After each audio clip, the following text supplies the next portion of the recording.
Assalamualaikum warahmatullahi wabarakatuh.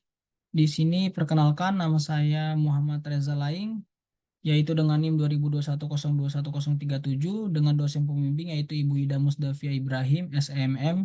Di sini saya akan mempresentasikan yaitu pengaruh likuiditas, leverage, dan profitabilitas pada perusahaan manufaktur subsektor makanan dan minuman yang terdaftar di Bursa Efek Indonesia tahun 2020 sampai 2023. Yang pertama itu bab 1 pendahuluan latar belakang yaitu perekonomian Indonesia masa ini sedang mengalami suasana yang fluktuatif. Keadaan fluktuasi yang terjadi dapat dipengaruhi oleh persaingan ketat antar perusahaan. Dengan adanya suasana perekonomian yang tidak tentu menimbulkan banyak kendala dan resiko keuangan yang dihadapi suatu perusahaan. Apabila tidak bisa diatasi, bisa mengancam eksistensinya sehingga menutup peluang perusahaan tersebut. Bersama dengan pesatnya laju perkembangan ekonomi di Indonesia, menyebabkan munculnya perusahaan-perusahaan baru yang membuat persaingan ekonomi antar industri terus menjadi ketat. Dalam perihal ini, apabila tidak bisa bertahan dengan suasana tersebut, hingga mungkin dalam jangka panjang industri hendak menghadapi financial distress atau bisa berujung kebangkrutan. Yang pertama itu ada rumusan masalah. Yang pertama, apakah likuiditas berpengaruh terhadap financial distress pada perusahaan manufaktur subsektor makanan dan minuman yang terdaftar di BEI tahun 2020 sampai 2023? Yang kedua, apakah leverage berpengaruh terhadap financial distress pada perusahaan manufaktur subsektor makanan dan minuman yang terdaftar di BEI tahun 2020 sampai 2023? Yang ketiga yaitu ada apakah profitabilitas berpengaruh terhadap financial distress pada perusahaan manufaktur subsektor makanan dan minuman yang terdaftar di BEI tahun 2020 sampai 2023. Tujuan penelitian ini yaitu untuk menganalisis pengaruh likuiditas terhadap financial distress pada perusahaan manufaktur subsektor makanan dan minuman yang terdaftar di BEI tahun 2020 sampai 2023. Yang kedua itu untuk menganalisis pengaruh leverage terhadap financial distress pada perusahaan manufaktur subsektor makanan dan minuman yang terdaftar di BEI tahun 2020 sampai 2023. Yang ketiga itu untuk menganalisis pengaruh profitabilitas terhadap financial distress pada perusahaan manufaktur subsektor makanan dan minuman yang terdaftar di BEI tahun 2020 sampai 2023. Selanjutnya yaitu ada manfaat penelitian. Yang pertama, manfaat teoritis. Hasil penelitian ini diharapkan mampu memberikan kontribusi bagi pengembangan ilmu pengetahuan di bidang keuangan, khususnya dalam memahami faktor-faktor yang menyebabkan financial distress. Yang selanjutnya ada manfaat praktis. Penelitian ini tidak hanya membantu peneliti mengidentifikasi faktor-faktor risiko kesulitan keuangan, tetapi juga dapat meningkatkan transparansi dalam pengumpulan informasi keuangan terkait rasio-rasio tersebut. Dengan demikian, penelitian ini dapat memberikan kontribusi signifikan bagi pengembangan ilmu pengetahuan dan praktik bisnis apabila terjadinya financial distress. Yang selanjutnya bab 2 yaitu adalah teori agensi. Teori agensi atau teori keangenan menguraikan bahwa adanya sebuah perbedaan kepentingan di antara pengelola perusahaan dan pemilik perusahaan. Agensi adalah koneksi yang dua pihak yang biasa disebut agen. Agen berfungsi sebagai pihak yang memberikan jasa kepada prinsipal dalam mengelola operasional perusahaan. Yang selanjutnya ada teori sinyal. Teori sinyal merupakan sebuah upaya yang dijalankan seorang manajer sebagai bentuk pertanggungjawaban dalam membantu para investor untuk memandang peluang masa depan perusahaan. Financial distress yaitu adalah keadaan suatu perusahaan yang memiliki jumlah kas operasi yang tidak dapat digunakan untuk membayar utang sehingga perusahaan harus memperbaiki keadaan tersebut. Selanjutnya yaitu ada likuiditas. Likuiditas disebut sebagai kemahiran suatu bisnis akan membayar semua kewajiban finansial jangka pendek atas aktiva lancar yang ada.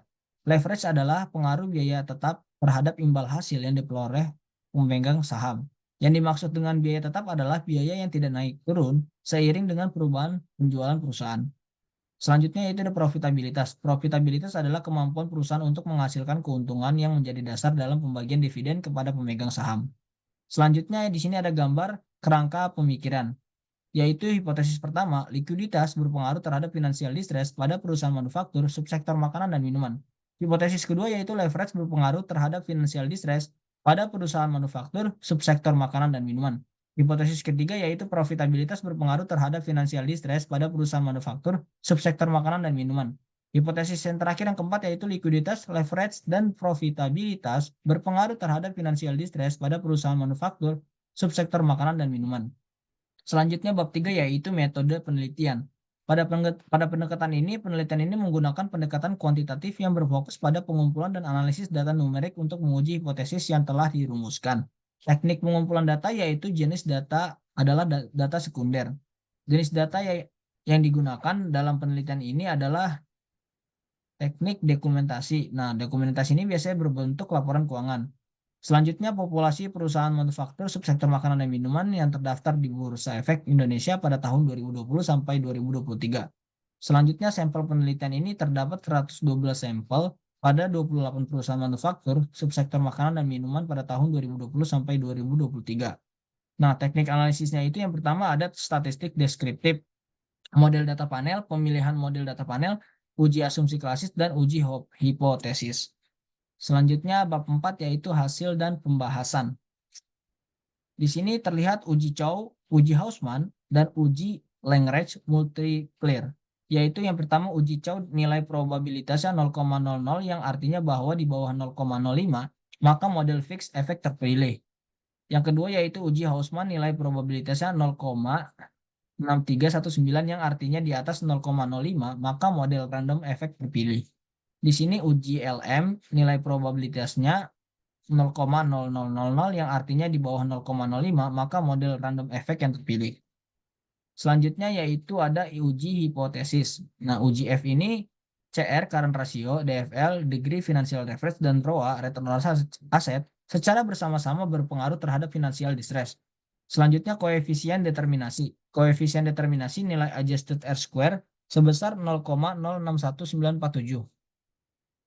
Uji T, CR, X1, nilai statistiknya yaitu minus 0,056860 yaitu tidak berpengaruh terhadap financial distress.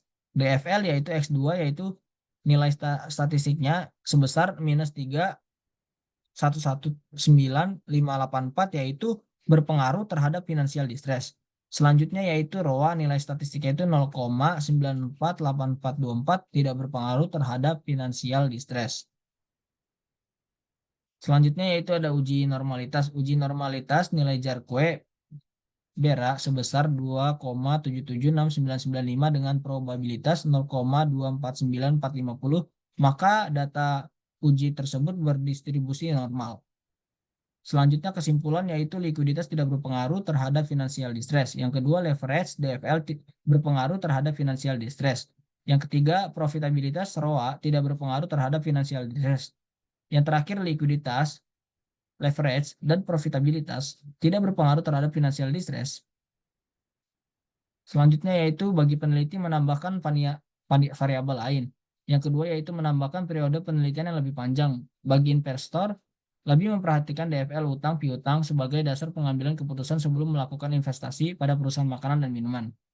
Selanjutnya ada implikasi. Temuan ini dapat menjadi dasar bagi peneliti-peneliti selanjutnya untuk menguji variabel-variabel yang lain mungkin dapat mempengaruhi financial distress dan memperluas model penelitian yang ada. Oke, itu saja presentasi dari saya. Kurang lebihnya mohon maaf. Apabila ada kata-kata yang salah, mohon dimaafkan. Mohon dimaafkan. Wassalamualaikum warahmatullahi wabarakatuh.